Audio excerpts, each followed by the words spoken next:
Hello, everybody. Cindy here.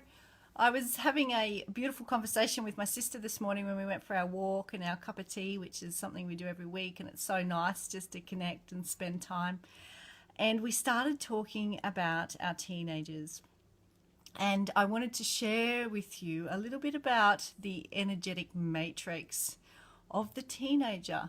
And I know that, hi Shelley, I know that a lot of you have teenage children, so I just want to share with you a little bit about what this looks like for them on their energetic level. So, as you know, the work that I do is to look at the energetic matrix of the person, their environment, and then their physical body and their cellular frequency. So, let's just take the teenager. Let's have a look at what's happening for them on an energetic level, okay, at the ages from about 12 to 16.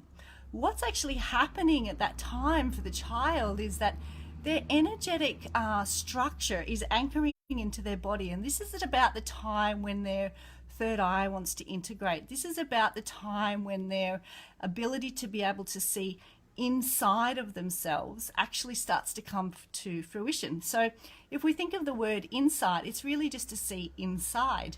But this is also the time when this third eye is anchoring into the body, or the pineal gland starting to mature in the energetic form. Is that what is actually happening for these children is they want to know everything. Why? Because this is the information center.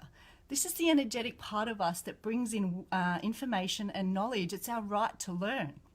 So if your teenage child, for example, asks you a question and you just say, oh, it's none of your business, or you don't need to know that, or I'm busy, we'll talk about it later. What happens is the child then takes that, they take it, they internalize it, and then they make up or fill in the gaps for the information that they didn't actually get. And what happens, this is where it can become quite dangerous, is that their actual ability to be able to know the truth gets filtered. Their actual ability to actually understand the situation in its wholelarity gets broken down into parts.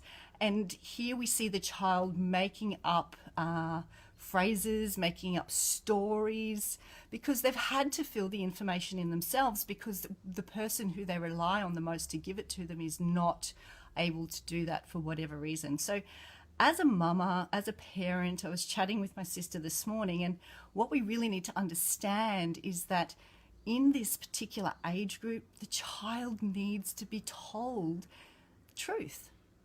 They need to know what's happening. So if I'm having a bit of a conversation with my, yes, Kristen, 6-year-old daughter doing the same at the moment. Yes, exactly. So at six, what we're really looking at is the heart chakra is anchoring in around that age. And so that's where they're wanting to also understand the duality. Okay, so they're understanding relationships at this stage. So when we're looking at the 12-year-old, the 13 and the 14, 15, 16-year-old, what they're looking at is insight. They're trying to understand and get all the information they can to actually become the greatest person that they can be. And without all of the information, they make up the rest, and it becomes fragmented. So, for example, if you take a situation where there's a young child, a teenage child, and dad's passed out on the couch every single night, and he says to mum, so mum, why is dad passed out on the couch every night? And mum said, it's none of your business. You don't need to know that. It's nothing to do with you. Just leave it alone. What that child will do is he will start to make up his own story.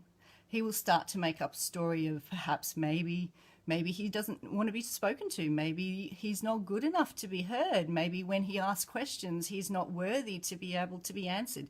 So as the adult, and I know we will recognize this in ourselves at some point, because this would have happened to all of us at some level, as the adult, what happens is that we actually feel like we're not worthy. Why? Because when we put ourselves out there and we ask the question in hope that we're getting this this honest truth back, it's getting shut down. And I can promise you, the more this happens to a teenager, the more they will go internally and they will make their own stories up, and that becomes their perception of their external world. So what I'd like to do is just invite you, if you do have a teenage child, is to think about when they ask what's going on, what do I do in that situation? Do I shut them down? Because we just don't have time to talk it through. Do we think it's none of their business and want to shut them down? And I really would encourage you to ask yourself honestly what you do in that situation. And the more time you can spend in open, honest communication with your teenage child, their ability to anchor in that part of themselves, which is the third eye, and anchoring in now, will actually become a lot more balanced and a lot more open and a lot more flowing than if they have to make up the story themselves. The other thing we see as an adult when this happens is a person who's always lying. And the reason that they lie is because they don't know how to get the information, because they were never able to get it as the child. So they just make the story up and they'll assume and they'll lie, not because they mean to, but because they don't know any other way to get it. And they feel worthless and they feel not intelligent enough. And I see this time and time and time again. A lot of the times with women in my clinic, maybe mainly because when your third eye is anchoring in that teenage year, it also works synergistically with your sacral chakra, which is your ability to express yourself, your ability to feel, your ability to be able to connect as the teenager, how you feel in the moments of receiving information and what you want to do with that and how you want to express yourself. So on the physical level, I also just want to help you out here a little bit with your teenager. If you are experiencing your teenager asking a lot of questions and wanting to know, and perhaps they've already gone past that point and they've internalized, is start to help them be able to calm their mind a little, to be able to rest their mind so that they can absorb more information. So making sure that they've got a really good quality magnesium is helpful for this. Making sure that they're able to have some fat-soluble vitamins like vitamin A, vitamin D, vitamin K, and vitamin E. That's going to help the brain.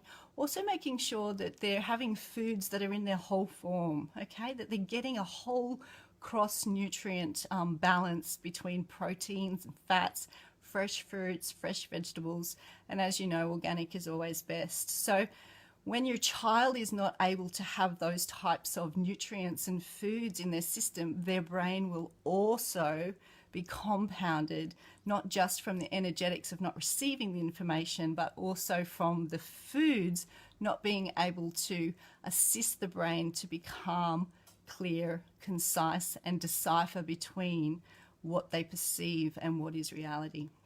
So I hope this has served you in some way.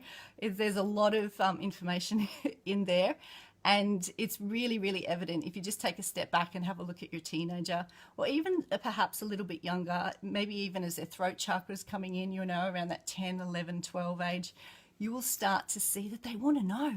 They want to talk about everything. Well, what did you say, Mum? What's going on? Well, what was that about?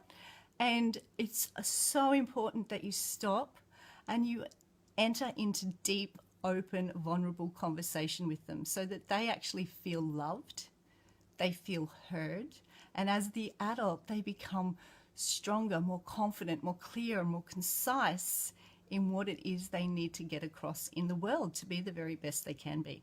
So if you've got any questions around that, about that particular energetic matrix point and key that we just talked about there, please just reach out to me and we'll take it from there. So I'm sending you all so much love. Take care. Bye for now.